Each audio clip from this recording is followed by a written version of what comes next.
Hello అండి, నమస్తే. Welcome back to my channel. మనసంతా నువ్వే సీరియల్ ప్రోమోలో చాలా ఆసక్తికరమైన మలుపులతో హైడ్రామాతో సాగుతూ ఉంటుంది. మధు అయితే కపట నాటకంతో దమయంతిని మావయ్య ఢిల్లీకి రమ్మన్నారని అబద్ధాలు చెప్పి నమ్మించి కారులో ఎయిర్పోర్ట్కి తీసుకెళ్తుంది.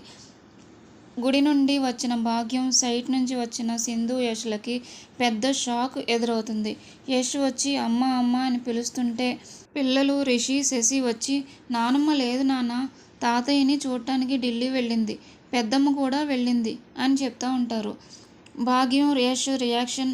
ఆ మాట వినగానే భాగ్యం చేతిలోని పూల సజ్జ కింద పడిపోతుంది. యష్కి అయితే కోపం, బాధ తలకెక్కి అక్కడ ఉన్న ఫ్లవర్ వాజులన్నీ విసిరేస్తూ ఉంటాడు. అది చూసి సింధు కంగారు పడుతూ ఉంటుంది. యష్ను ఆపడానికి ప్రయత్నిస్తుంది. యష్ ప్లీజ్ ఆగు, ఏంటిది, అసలు ఏం జరిగిందో తెలియకుండా ఎందుకు అంత ఆవేశపడుతున్నావు, ప్లీజ్ కూల్ డౌన్ అంటూ సింధు యష్ చేతులు పట్టుకుంటుంది.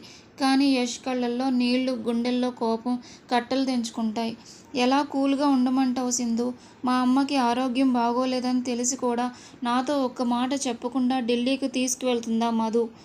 అమ్మని ఎందుకు అంత అర్జెంటుగా తీసుకువెళ్ళాలి, నాకేదో తేడాగా అనిపిస్తుంది సింధు, నా మనసు అస్సలు బాలేదు అంటూ సోఫాలో కూలబడతాడు యష్. మరోవైపు కింద పడిన పూల సజ్జను చూస్తూ వణుకుతున్న భాగ్యాన్ని సింధు గమనించి, భాగ్యం, మధు అత్తయ్యని యష్కి చెప్పకుండా ఢిల్లీకి తీసుకువెళ్ళడం కుట్ర ఏదో ఉందని సింధుకి అనుమానంగా మాట్లాడుతూ ఉంటుంది. యష్ అయితే ఇక ఎంత మాత్రం ఆగలేక తన ఫోన్ తీసుకుని మధుకి కాల్ చేస్తాడు. కానీ మధు ఫోన్ స్విచ్ ఆఫ్ చేస్తుంది. దాంతో యష్ కోపం నరాలకి ఎక్కుతుంది. ఎవరు నాతో నిజం చెప్పినా చెప్పకపోయినా నేను ఇప్పుడే ఎయిర్పోర్ట్కి బయలుదేరుతున్నాను, అమ్మని అలా వదిలేయలేను అని యష్ అంటాడు. సింధు కూడా నేను కూడా నీతో వస్తాను యష్, మనం వెంటనే వెళ్ళాలి యష్ అని డిసైడ్ అవుతారు. పిల్లలు రిషి, శశి ఇద్దరూ భయపడుతూ యష్ దగ్గరికి వచ్చి నాన్న, తాతయ్యకి ఏం కాదు కదా, నానమ్మని జాగ్రత్తగా తీసుకురండి అని ఏడుస్తూ ఉంటారు. యష్ పిల్లల్ని దగ్గరకు తీసుకొని ఓదారుస్తాడు. యష్, సింధు ఎయిర్పోర్ట్కి వెళ్ళే దారిలో మధు ప్లాన్ ప్రకారం దమయంతితో ఆస్తి పేపర్లపై సంతకాలు పెట్టించడానికి ట్రై చేస్తూ ఉంటుంది. కరెక్ట్గా ఆ టైంకే యష్ ఎంట్రీ ఇచ్చి ఆ ప్లాన్ను ఎలా తిప్పికొట్టాడు. సింధు అయితే మధు అసలు రంగును దమయంతి ముందు ఎలా బయటపెట్టింది అనేది ఆసక్తికరమైన మలుపులతో కథ ముందుకు సాగుతుంది.